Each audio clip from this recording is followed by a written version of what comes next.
Hello dear student, कैसे हैं आप लोग। उम्मीद करता हूं मेरे प्यारे स्टूडेंट आप सभी लोग बहुत बढ़िया और बहुत अच्छे होंगे। आज आप लोग मेरे प्यारे स्टूडेंट एक पद्धति से दूसरे पद्धति में मात्रकों का परिवर्तन पढ़ रहे थे, जिसमें उदाहरण नंबर तीसरा बताने वाला हूं मेरे प्यारे स्टूडेंट। इसके बाद आपका ध्यान रखना तीसरा अनुप्रयोग भी खत्म हो जाएगा। ठीक है, तो बात करते हैं वायु में ध्वनि का चाल। आप बना सकते हो मेरे प्यारे स्टूडेंट, लेकिन मैं चाहता हूं यूट्यूब में अगर मैं फ्री में पढ़ा रहा हूं बच्चों को तो मैं क्यों ना इसको भी बता दूं। ठीक है, तो वायु में ध्वनि का चाल या वेग बोलते हैं 332 मीटर प्रति सेकेंड है। अब आपको ध्यान रखना है, ऐसे क्वेश्चन में जब भी मान दिया है मेरे प्यारे स्टूडेंट तो आपको क्या लिखना है, दिया है। जो दिया है वो किसका मान रहेगा, n1 का। n1 का मान कितना है, 332 मीटर प्रति सेकेंड है। ठीक है यदि लंबाई का मात्रक किलोमीटर है। अब लंबाई का मात्रक पहला पद्धति में आपको मान दे दिया है 332 मीटर प्रति सेकेंड। याद रखना मीटर मतलब लंबाई का मात्रक मीटर है। ठीक, लंबाई का मात्रक किसमें होता है, मीटर, एम के एस पद्धति में। ठीक, लंबाई का मात्रक मीटर किसमें होता है सर, एम के एस पद्धति में। और एस क्या है सर, समय का मात्रक होता है।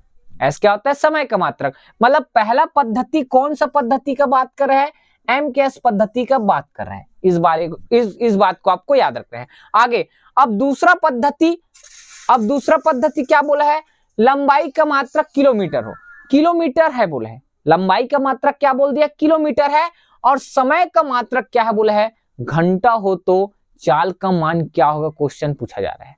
तो पहले तो मेरे प्यारे स्टूडेंट स्टार्टिंग का प्रोसेस पूरा कंप्लीट करते हैं। क्या निकालना है, इसका मान क्या होगा, किसका मान, चाल का पूछा है। तो चाल का तो आपको यहाँ पास क्या लिखना है, विमी सूत्र लिखने हैं। गर्वक 7 आपको पढ़ाया था चाल का विमी सूत्र। बताओ भैया चाल का विमी सूत्र क्या होता है सर, मैं बताऊं सर, जी सर, m की घात 0 l t की घात -1। यहाँ कंपेयर करोगे तो a का मान कितना आएगा 0, b का मान कितना आएगा 1 और c का मान कितना आएगा -1 आएगा। ठीक, स्पीड से इसलिए बता रहा हूं मेरे पे स्टूडेंट क्योंकि पहला टॉपिक जस्ट आपको पढ़ा के आ गया हूं, जाकर अच्छे से देख लेना। लाइन से पूरा वीडियो मिल जाएगा, प्ले लिस्ट में मेरे पे स्टूडेंट पूरा वीडियो है, पहले बता रहे हैं। ठीक है, आगे बात करते हैं मेरे पे स्टूडेंट, जस्ट इसके आगे ये समझ आया। उसके बाद क्या करेंगे भाई, आप लोग बताओ क्या करेंगे, बताओ। कुछ नहीं सर, फॉर्मूला होता है n2 बराबर n1। ठीक है, m1 बटे कितना आएगा m2। ठीक, आगे a आएगा, फिर l1 बटे कितना आएगा l2, घात में कितना आएगा b आएगा, फिर t1 बटे t2 आएगा, घात में कितना आएगा c आएगा। ठीक, मान रखो भाई n1 का मान कितना है 332। ठीक, m1 बटे m2 पहले तो ऐसी चलने दो, m1 बटे m2, a का मान कितना आएगा 0 और l1 बटे l2, b का मान कितना आएगा 1, फिर t1 बटे क्या आएगा t2। ठीक, c का मान कितना आएगा -1। हल करो भाई, 332 m1 बटे m2 का मान कितना है, m1 बटे m2 का मान कितना है बताओ। कुछ नहीं है सर, अभी कुछ नहीं करेंगे, ये काम तो आप बाद में करने बोले थे। जी सर बोला था, लेकिन m1 बटे m2 के घात में 0 है और 0 इसका मतलब आंसर 1 आता है और 1 आता है तो 1 तो हर जगह विद्यमान है, इसका मतलब ये m वाला हट जाएगा। तो क्या बचेगा सर, सिर्फ आपका l1 बटे क्या आएगा l2 और घात में 1 और क्या आएगा सर t1 बटे t2 और घात में कितना आएगा -1 और इसको समीकरण मानना 1। अब फिर क्या करें सर, इधर तो n2 चर है तो l1 बटे किसका मान निकालो आप लोग, l2 का। l1 क्या है सर, पहली पद्धति में लंबाई का मात्रक। पहली पद्धति क्या है बोला था, 332 वाला m क्या है बोला था। तो पहली पद्धति में लंबाई का मात्रक मीटर है सर, तो क्या लिखूं सर मैं, मीटर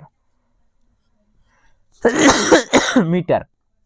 दूसरी पद्धति में उन्होंने खुद दिया है लंबाई का मात्रक किलोमीटर है बोले हैं। क्या सर, किलोमीटर है। ठीक है, किलोमीटर को शॉर्ट में ऐसे लिखते, किलोमीटर मतलब किमी, किमी समझ जाओगे। जी सर, अब देखो, अब मीटर को मीटर रहने दो मेरे प्यारे स्टूडेंट। क्या है सर, मीटर, कुछ नहीं है तो 1 है, यहाँ भी कुछ नहीं है तो 1 है। 1 मीटर को मीटर रहने दो, 1 मीटर। ठीक, 1 किलोमीटर बराबर मीटर में आप जानते हो 1000 मीटर होता है, सबको पता है। जी सर, मीटर से मीटर कैंसिल तो 1 अपॉन कितना आएगा सर, 1000 आएगा।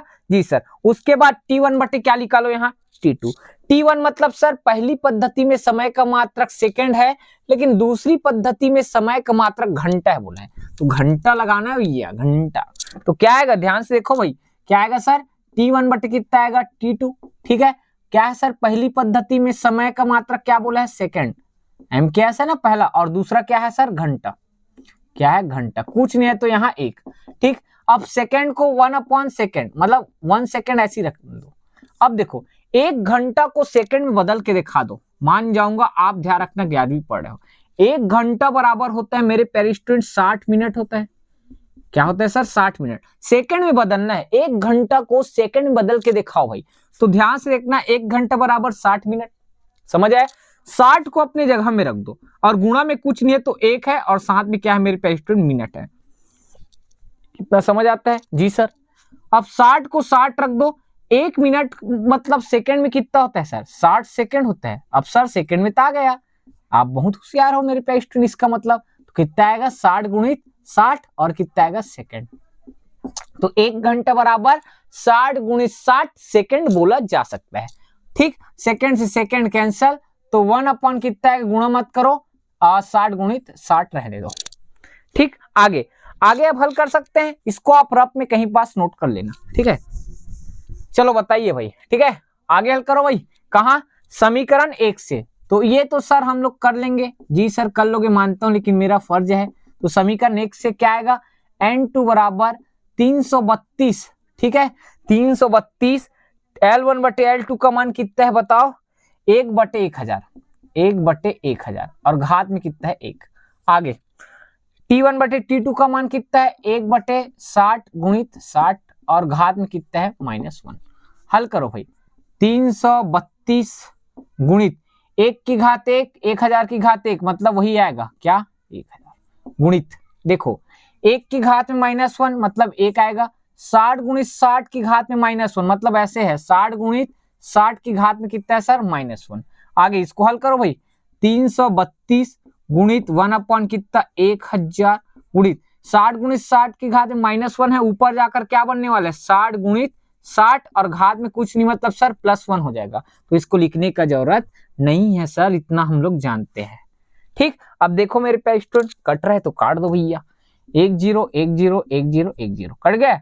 तो अपने पास आंसर क्या बचा बताओ? 332 गुणित ऊपर में कितना आएगा? 36 बटे में मेरे प्यारे स्टूडेंट 10। और आप लोग अब मन के मालिक हो, चाहो तो ऊपर को गुणा कर लो या कट रहे 10 और 36 दो के पहाड़ा में काट लो फिर भाग दो, जैसा करना है आप कर लो। लेकिन आंसर याद रखना मेरे प्यारे स्टूडेंट, ये आना चाहिए 1195, ठीक है, 0.25 ये आना चाहिए। अगर ये आएगा इसका मतलब मेरे प्यारे स्टूडेंट आप लोग सही बनाए हो। n2 का मान ये आना चाहिए और मेरे ख्याल से हर बच्चे को ये निकालने आना चाहिए, क्योंकि ये तो 10वीं क्लास है भाई। मैं ध्यान रखना आपको प्रोसेस बता रहा हूं ना कि गुणा भाग सिखा रहा हूं। गुणा भाग आपको आना चाहिए। ठीक है, अब मेरे प्यारे स्टूडेंट मात्रक क्या लिखे सर?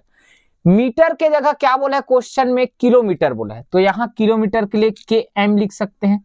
प्रति होता है ना। समय का मात्रक क्या बोला है? घंटा बोला है, घंटा को हॉर बोलते हैं, हॉर, HOU और हॉर।